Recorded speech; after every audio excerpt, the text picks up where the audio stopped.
তার নাম প্রদীপ নম। ঘটনাটা কালকা প্রায় 10টার দিকে হয়েছে। তাই ওইখানে মুড়া রাখছে, জায়গা রাখছে যে লাকি টার্কি কাটা কাজ লোকেরা কি করে তাই না দেহ লেগে ওই জায়গা প্রত্যেকদিন যাইতো। 10টার সময় গেছে, তারা কইছে যে ভাত খাইতে হইব, তারপর তিনি খুঁজতেই না তাই না আর পাওয়া যেতেছে না। তারপর আমরা বাড়িতে সন্ধ্যার সময় খবর পাইছি, পাইয়া আমরা আইছি।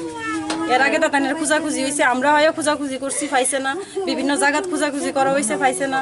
তারপরে পুলিশের লোকেরা এসে আপনার পুকুর টুকুরও তদন্ত করছে, পাইছে না। তারপরে যেদিকে মামার এখন পাওয়া গেছে এদিকে 3বার করে খোঁজা হয়েছে। আজকে সকালে আরেকবার খুঁজতে গেছে, তখনও খুঁজা হয়েছে, পাইছে না। কিন্তু ওখানে যে মানে যাওয়া হয়েছে তখন গিয়ে লাস্ট টেন হয়ে রয়েছে। আর মামার মৃত্যুটা দেখে মনে হইতেছে এটা স্বাভাবিক না, কারোরা প্ল্যান করে মারছে। কারোর প্রতি কোনো সন্দেহ? কারোর প্রতি সন্দেহ তো মনে করেন আমরা তো একটু দূরে থাকি, মনে করেন প্রত্যেকদিন শুনতাম মামি আইলে আলাপ আলোচনা করতো, তাইনের কতই শুনতাম।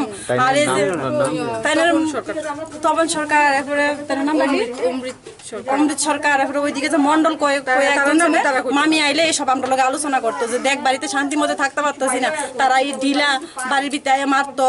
প্রায় মানুষই তো এটা দেখছে। কেন কেন এই শত্রু জমি কেড়ে জাগার ব্যাপারে, মামা জাগার ব্যবসা করে, এবার গাছ গুছরাই বিক্রি করে, কাঠছিরা, এবার প্লাস দোকান আছে, মানে এইসব ব্যাপারে তাই লোকে মামার শত্রুতা। রাজনীতিক মামা সিপিএম করে, তারা অনেক বিজেপি অনেক হইতে পারে, এই সংক্রান্ত কারণে হইতে পারে অনেক, এটা তো আমরা জানি না, কারণ ভিতর কথা মনের কথা তো আর কইতে পারতাম না। কিন্তু অনেকবারই তারা অনেকবার মামার মানে অপদস্থ করানোর লাগে বহুত কিছু করছে। মানে আয়াসিরা মামির মুখে আমি সব শুনছি, যে জেলও ঢুকাইছে তারা, খারাপ খারাপ কথা কইছিল। তারপর তারপরে দেখি তারপর এটা কিছুই না, পরে মামার তদন্ত করে দেয় মামা নির্দোষ। তার থানার ওসি কালকে কয়ে গেছে তাইনের লাগে আমরা 4 বছর ধরে রিলেশন, তাইনের এরকম ভালো কথা কয়ে গেছে যে আমরা এরকম তাইনের দেখছি না হয় এখন পর্যন্ত। তাইনের লগে তো আমরা পাকা ট্রানজাকশন 4 বছর ধরে।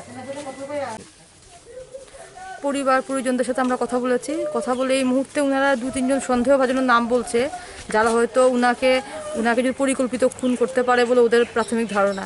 যাই হোক, আমরা এখন এই মুহূর্তে এফএসএল আনিয়েছি, এখন ডেড বডি এক্সামিনেশন আমরা করব, প্লেস অফ ক্রাইম আমরা এক্সামিন করব এবং দেখছি আমরা সার্কামস্ট্যান্সিয়াল এভিডেন্সের ভিত্তিতে আমরা কী বের করতে পারি দেখা যায়।